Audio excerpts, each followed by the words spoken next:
Alors quand Ilios et Caroline m'ont parlé de cette journée de la transmission, je me suis tout de suite dit, spontanément, qu'est-ce que j'associe à la transmission de plus essentiel?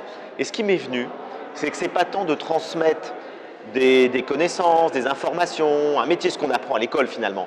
Je crois que le plus important de la transmission, c'est de transmettre à quelqu'un les clés qui lui permettent de devenir lui-même. Comment on peut devenir soi-même, comment on peut grandir en conscience, comment notre cœur peut grandir. Donc la clé de la transmission, c'est l'amour. C'est d'abord donner de l'amour pour que notre cœur grandisse. Et c'est donner aux personnes, dans l'éducation, les clés qui leur permettent de développer par eux-mêmes leur intelligence. Et finalement, c'est bien mieux de transmettre à quelqu'un comment devenir intelligent que de lui d'apporter des connaissances. C'est exactement le proverbe chinois, il vaut mieux apprendre à quelqu'un à pêcher que de lui donner un poisson. Et donc je me dis, transmettre, c'est ça. C'est permettre à quelqu'un de grandir dans l'amour en lui donnant de l'amour, et c'est permettre à quelqu'un de grandir en connaissance et en conscience en lui apportant les clés qui lui permettent de faire ça. Et je vais donner juste deux clés. La première, c'est la philosophie. C'est que je pense que la philosophie nous apprend à penser. C'est pas simplement connaître un savoir théorique, ce qu'ont pensé les autres avant nous.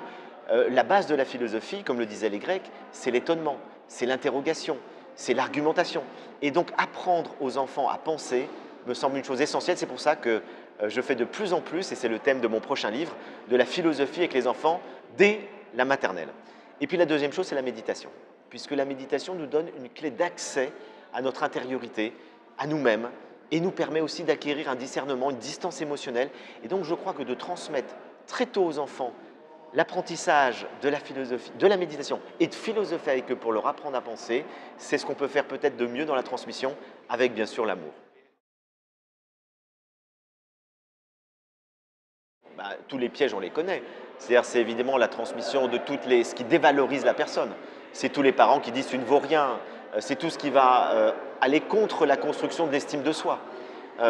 Au nom de certaines religions où on voudrait que la personne ne soit pas orgueilleuse, alors il ne faut surtout pas faire de compliments, au contraire.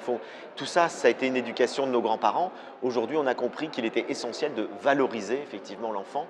Et puis la deuxième erreur, ça peut être de transmettre ses propres convictions comme des vérités universelles et que les enfants se sentent enfermés finalement dans une conviction, dans une croyance, alors que je pense que la clé de la transmission, c'est de transmettre ce qu'on pense, de transmettre ce qu'on croit, mais de dire à l'enfant, critique-le, remets-le en question, développe ton intelligence, discerne par toi-même si ce que je te dis est juste ou pas. Je crois que j'ai eu la chance effectivement de recevoir des transmissions par des personnes et puis par des maîtres à penser. Alors il y en a beaucoup qui m'ont touché, donc ce serait difficile d'en isoler une seule, mais je pourrais dire que la plus importante de toutes, ce sont les personnes qui m'ont donné de l'amour. Et chaque fois que j'ai reçu de l'amour, c'est ce qui m'a aidé à me construire, y compris intellectuellement, parce qu'on sait aujourd'hui que lorsque le climat affectif est bon, et bien finalement l'intelligence, le cerveau se développe davantage.